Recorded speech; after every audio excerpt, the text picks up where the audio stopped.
इस अस्त व्यस्त दुनिया से अलग होकर जब भी कोई इंसान अपने साथ अकेले में समय बिताता है, तभी उसके दिमाग में नाना प्रकार की चिंताएं जन्म लेने लगती हैं। मनुष्य की प्रवृत्ति ही ऐसी होती है कि वह ज्यादातर समय नकारात्मक ही सोचता है कि अपने लक्ष्य को कैसे प्राप्त किया जाए। यह सोचने की जगह वह यह सोचता है कि अगर लक्ष्य पूरा नहीं हुआ तो मैं क्या करूंगा, और इस प्रकार की नकारात्मक विचारधारा के कारण वो अपने जीवन को डर डर के जीता रहता है। बुद्धिमानी और सजगता के साथ अगर इस डर को समझा ना जाए तो यही डर इंसान के पतन का कारण बन सकता है। ऐसा मनुष्य जो खुद पर संशय करता है, खुद पर संदेह करता है, भला वह कैसे सफल हो सकता है। लेकिन बुद्धिमानी से अगर इस डर का उपयोग किया जाए तो यही डर उसकी सबसे मजबूत ताकत बन सकता है। कहानी की शुरुआत यहां से होती है। संध्या का समय था। किसान और सन्यासी चुपचाप अपने कदमों पर ध्यान लगाते हुए जंगलों से होकर गांव की तरफ जा रहे थे। सन्यासी के यह शब्द किसान को कुछ समझ में नहीं आ रहे थे और वह मन ही मन सोच रहा था कि डर में ताकत कैसे हो सकती है। डर तो आदमी को कमजोर बनाता है। अपने मन की उत्सुकता को जब वह काबू नहीं कर सका तो उसने सन्यासी से पूछा कि महात्मा जी, आप यह क्या कह रहे हैं कि डर में ताकत होती है? डर तो आदमी को कमजोर बनाता है, उसे तो अपना डर दूर करना चाहिए। किसान अपनी बात पूरी कर पाता उससे पहले ही उसे एक शेर की गूंज सुनाई दी। शेर की गर्जन सुनकर किसान का रोम रोम कांप गया। उसके कान सुन्न हो गए। जंगल से आती एक एक आहट उसे साफ सुनाई दे रही थी। उसके कदम वहीं पर थम गए थे। वह हिल भी नहीं पा रहा था। उसे पता था कि छोटी सी हरकत उसकी जान जोखिम में डाल सकती है। उसके दिल की धड़कन तेजी से चल रहा था, लेकिन फिर भी वह अपनी सांसों पर काबू पाने का प्रयास कर रहा था। कुछ देर बाद जब खतरा टल गया तब सन्यासी ने कहा कि अभी जब तुम डरे हुए थे तो तुम्हारे शरीर का रोम रोम कांप गया था। जंगल से आ रही छोटी से छोटी आहट पर भी तुम्हारा ध्यान लगा हुआ था। तो इस प्रकार अपने मन के डर के कारण तुम होश में आ पाए, तुम पूरा ध्यान लगा पाए। इससे पहले जब तक तुम्हें शेर की गूंज सुनाई नहीं दी थी तब तक तुम अपने विचारों में खोए हुए थे। लेकिन जैसे ही तुम्हें शेर की गूंज सुनाई दी वैसे ही तुम्हारे सारे विचार गायब होकर वर्तमान में उपस्थित हो गए। यदि तुम्हें अभी शेर से बचकर भागना होता या फिर उससे छिपना होता तो तुम्हें अपने शरीर की क्षमता देखने को मिलती, जो आज तक जीवन में तुमने खुद भी महसूस नहीं की होगी। जब कोई कुत्ता तुम्हारे पीछे काटने के लिए दौड़ता है तो उस समय तुम्हारी जो रफ्तार होती है वह तुम्हारी आम जिंदगी से कहीं ज्यादा होती है। साधारण जीवन में तुम इतने तेज नहीं भाग पाओगे जितना कि एक कुत्ते के सामने भाग पाओगे। यह ताकत, या कहे कि हमारे शरीर की क्षमता अब भी देखने को मिलती है। जब हमारे मन के अंदर डर होता है, किसी डरावनी परिस्थिति में हमारा मस्तिष्क और हमारा शरीर अपने उच्चतम श्रेणी में काम करता है। जो काम तुम आम जिंदगी में नहीं कर पाते वह तुम्हें डरा कर कराया जा सकता है। जहां पर भी तुम्हें डर का एहसास होता है वहीं पर तुम्हारी इंद्रियां पूर्ण रूप से सक्रिय हो जाती हैं। तुम्हारे कानों की सुनने की क्षमता तेज हो जाती है, दृष्टि एकटक हो जाती है, पूरी सजग हो जाती है, सक्रियता तीव्र हो जाती है। और जैसे जैसे वह डर खत्म होता है वैसे वैसे तुम सुप्त अवस्था में चले जाते हो, तो तुम सो जाते हो और तुम्हारे इंद्रियां फिर से आराम की स्थिति में चली जाती हैं।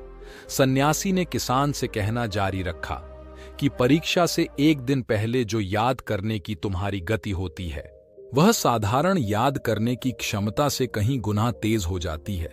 सिर्फ एक बार याद किया हुआ तुम्हें परीक्षा के समय याद रह जाता है और तुम जानते हो कि यह सब परीक्षा के डर से ही होता है। इसीलिए डर को दूर करने की जगह इंसान को यह सोचना चाहिए कि वह अपने डर को ताकत कैसे बना सकता है। जिस प्रकार सुख और दुख, प्रकाश और अंधेरा एक ही सिक्के के दो पहलू होते हैं, उसी प्रकार डर और ताकत भी एक ही सिक्के के दो पहलू होते हैं। जिस प्रकार रोशनी के बिना अंधेरा पूर्ण नहीं होता, सुख के बिना दुख पूर्ण नहीं होता, उसी प्रकार डर के बिना ताकत का भी कोई महत्व नहीं है। किसान सन्यासी के ज्ञान से बहुत प्रभावित हुआ, उनके चरणों में नतमस्तक हो गया और उनसे पूछा कि महात्मा, अंधेरे को तो दिया जलाकर रोशनी से भरा जा सकता है, लेकिन अपने डर को ताकत में कैसे बदले, इसके लिए कोई उपाय बताएं। इस पर सन्यासी ने कहा कि डर दो प्रकार के होते हैं। सबसे पहला मानसिक डर और दूसरा शारीरिक डर। सन्यासी ने किसान को समझाते हुए कहना शुरू किया कि मान लो तुम्हें जंगल से होकर गुजरना है और अचानक तुम पाते हो कि तुम्हारे मन में शेर का ख्याल आ गया। अभी तक प्रत्यक्ष रूप में शेर तुम्हारे सामने नहीं आया है, ना उसकी आवाज सुनाई देती है, मतलब दूर दूर तक कोई अंदेशा नहीं है कि जंगल में शेर मौजूद है। लेकिन शेर का ख्याल आने से तुम्हारे मन में एक डर पनप गया। अब तुम्हारा उठने वाला एक एक कदम उसी डर से अभिभूत होगा। हर समय तुम्हारे मन में यही ख्याल चलेगा कि कहीं शेर ना आ जाए। ये शेर वर्तमान में तुम्हारे सामने नहीं है, यह तुम्हारी बहुविषयक की कल्पना है।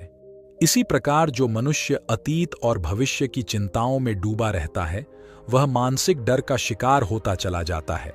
इसी विडंबना के कारण वह अपने जीवन में जितने भी फैसले लेता है, वह सारे मानसिक डर से ग्रसित होते हैं।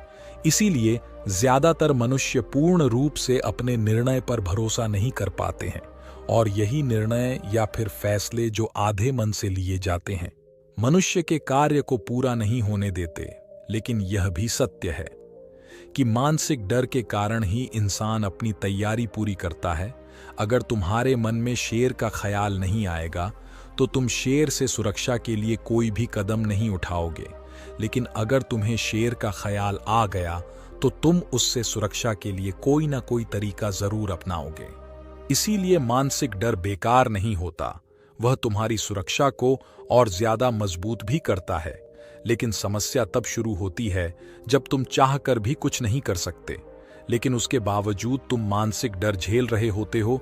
उदाहरण के लिए, कुछ मनुष्य हमेशा यह सोचते रहते हैं कि उन्हें कोई बीमारी ना हो जाए, कहीं उनके साथ कोई दुर्घटना ना घट जाए, कहीं उनके साथ कोई धोखा ना कर दे। लेकिन इन सब घटनाओं पर उनका कोई जोर नहीं होता है, यह उनके हाथ में नहीं होता है। अगर दुर्घटना होनी होगी तो होगा ही, अगर बीमारी होनी होगी तो होगा ही। अच्छा खानपान और अच्छी दिनचर्या का पालन करने के बाद भी अगर कोई मनुष्य बीमार हो जाता है तो यह उसके नियंत्रण के परे की बात है। अपनी तरफ से उसने पूरी कोशिश की और यही उसका कर्तव्य था। उसमें कोई कुछ क्या कर सकता है। जो घटनाएं इंसान की पहुंच के परे होती हैं, वह उनसे भी परेशान होता रहता है, उनसे भी उसका मन घबराता रहता है, और यही मानसिक डर उसके पतन का कारण बनता है। और यही मानसिक डर अगर सही तरीके से इस्तेमाल किया जाए तो मनुष्य समझदार और अनुभवी कहलाएगा। जो इंसान यह सोचता है कि कांटे सिर्फ दर्द देने के लिए ही बने हैं, वह यह भूल जाता है कि कांटे ही फूलों की रक्षा करते हैं। इसी प्रकार एक ज्ञानी मनुष्य किसी भी चीज का उपयोग अपने सकारात्मक तरीके से कर सकता है, लेकिन एक अज्ञानी मनुष्य अपनी अज्ञानतावश में उन चीजों को भी त्याग देता है जो उसके लिए उपयोगी होती है। विवेकशील मनुष्य फेंके गए पत्थरों का भी महल बना लेता है, लेकिन एक अज्ञानी मनुष्य उन पत्थरों को दूसरों पर फेंकता रहता है। अगर किसी मनुष्य को अपने मानसिक डर को ताकत में बदलना है तो उसके कुछ नियम हैं। पहला नियम है अपने विचारों का निरीक्षण। अगर हम अपने जीवन में अपने विचारों का निरीक्षण करेंगे तो हम पाएंगे कि ज्यादातर विचार हमारे काल्पनिक होते हैं, और इसीलिए जो डर उन विचारों के कारण पनपता है वह भी काल्पनिक होता है। ज्यादा सोचने वाले लोगों को जब सोचने के लिए कुछ नहीं मिलता तो वह निरर्थक बातों के बारे में सोचने लगते हैं, और वह बेकार के विचार उसे तो परेशान करते ही हैं, साथ ही साथ उसके परिजनों को, उसके सगे संबंधियों को भी परेशान करते हैं। इसीलिए ज्यादा सोचने वाले लोगों को यह समझना चाहिए कि मन में उठ रहे तमाम विचारों में से काम के विचार कौन से हैं और बेकार के विचार कौन से हैं। जो निरर्थक विचार हो उन्हें दूर करते जाओ, और जो सार्थक विचार हो उनको गहराई से सोचना शुरू करो, तभी तुम्हारी समस्याओं के, उलझनों के उपाय निकलेंगे। मानसिक डर को दूर करने का दूसरा उपाय है समस्याओं का सामना करना। इसका मतलब यह नहीं है कि तुम शेर के सामने चले जाओ, बल्कि इसका मतलब यह है कि पूर्ण सुरक्षा के साथ तुम जंगल में जा रहे हो। यदि जंगल में जाना बहुत आवश्यक है तो तुम शेर के डर से अपने घर पर नहीं बैठ सकते हो। इसी प्रकार मनुष्य के जीवन में बहुत सारे डर होते हैं, जैसे कि परीक्षा का डर, लक्ष्य ना पाने का डर, झूठ बोलने का डर, सच के पता लग जाने का डर, अपनों को खो देने का डर, दुर्घटना हो जाने का डर। लेकिन जैसे जैसे समय के साथ इन डरों का सामना किया जाता है, वैसे वैसे यह डर जीवन से दूर होते चले जाते हैं। अगर तुम इनसे बचने का प्रयास करते हो तो यह जीवन भर तुम्हें सताते रहेंगे। ये तभी दूर हो सकते हैं जब तुम इनका सामना करोगे। कुछ लोगों को तो दूसरों के सामने खुलकर बात करने में भी डर लगता है। ऐसे लोगों को अनजान लोगों से बात करनी चाहिए। जितना ही वह लोगों से बात करेंगे, उतना ही उनके मन का डर दूर होता जाएगा। मानसिक डर को ताकत में बदलने का तीसरा उपाय है अपने डर को स्वीकार करना। बहुत से लोग अपने जीवन में अपने डर को स्वीकार ही नहीं कर पाते। अगर आप उनसे पूछेंगे कि उन्हें किस चीज से डर लगता है, तो वह साफ इनकार कर देंगे कि उन्हें किसी चीज से कोई डर नहीं लगता। लेकिन दूसरों की नजरों में ऊंचा उठने के लिए यह झूठ उन्हें बहुत महंगा हो जाता है। अगर वह अपने डर को स्वीकार करना नहीं सीखेंगे तो वह जीवन भर उस डर से मुक्त नहीं हो पाएंगे। इसीलिए समझदारी इसी में है कि अपने डर को स्वीकार कर लिया जाए। अगर तुमको किसी चीज से भी डर लगता है तो किसी से शर्माने की या झिझकने की जरूरत नहीं है। हर मनुष्य को, हर इंसान को किसी ना किसी चीज से डर लगता ही है। और तुम पाओगे कि जैसे ही तुम अपने डर को स्वीकार करते हो, वैसे ही तुम्हारा डर खत्म होना शुरू हो जाता है।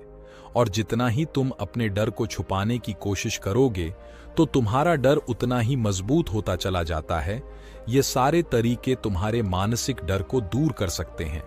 लेकिन शारीरिक डर को दूर करने के लिए तुम्हें दूसरे तरीके अपनाने होंगे। सबसे पहले यह समझो कि शारीरिक डर कौन सा होता है।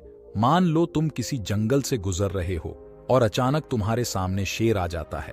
तुमने पहले नहीं सोचा था कि शेर तुम्हारे सामने आ सकता है, लेकिन जब वह तुम्हारे सामने आता है तो तुम्हारी सारी शारीरिक गतिविधियां शिथिल हो जाती हैं, तुम्हारी सांसें अटक जाती हैं, मस्तिष्क काम करना बंद कर देता है और तुम्हारा दिल तेजी के साथ चलने लगता है। तो इसीलिए जब बिन सोची बात हमारे साथ घटित होती है तो हमारा शरीर उस डर को महसूस कर पाता है। ऐसे समय में शारीरिक डर को दूर करने के कुछ उपाय हैं, कुछ तरीके हैं। सबसे पहला उपाय तो यही है कि अपने ऊपर संयम रखें। जब किसी मनुष्य के साथ बिन सोची बात घटती है तो सबसे पहले उसका संयम टूट जाता है, और संयम टूटने के साथ उसका मस्तिष्क काम करना बंद कर देता है। और इसी वजह से सोचने और समझने की प्रक्रिया भी रुक जाती है, क्योंकि हमारा शरीर उसी प्रकार कार्य करेगा जिस प्रकार हमारा मस्तिष्क उसे निर्देश देगा। अगर मस्तिष्क की सोचने समझने की शक्ति खत्म हो गई तो हमारा शरीर भी शिथिल हो जाती है। तो इसीलिए अगर कठिन समय में मनुष्य अपने ऊपर संयम रखता है तो उसका मस्तिष्क सही तरीके से काम करता है और वह सही निर्णय लेकर उस परिस्थिति से तत्काल बाहर आ सकता है। यहाँ पर दूसरा उपाय समझने का यह है कि जीवन में कुछ भी घटित हो सकता है। जीवन बहुत ही चमत्कारिक होता है। वह हमारी सोच के अनुरूप नहीं चलता, बल्कि उसमें कुछ भी हो सकता है, और यही जीवन की खूबसूरती होती है। अगर तुमको आज ही पता चल जाए कि आने वाले 10 साल तक तुम क्या कर पाओगे, तो तुम्हारा जीवन पर से रुचि खत्म हो जाएगी। लेकिन अगर जीवन एक रहस्यमय किताब की तरह बना रहेगा तो तुम अपने जीवन से कभी नहीं झांके। तुम्हारा जीवन तुमको आश्चर्यचकित करता रहेगा। इसीलिए यह समझो कि जीवन में कुछ भी घटित हो सकता है, तुम्हारी सोच से परे भी घटित हो सकता है। इसीलिए कुछ अनुमान मत लगा लेना। इसी सोच को लेकर सन्यासी ने अपनी बात खत्म करते हुए कहा कि इन तरीकों से तुम अपने मानसिक और शारीरिक डर को दूर कर सकते हो और आनंद से भरा हुआ जीवन जी सकते हो।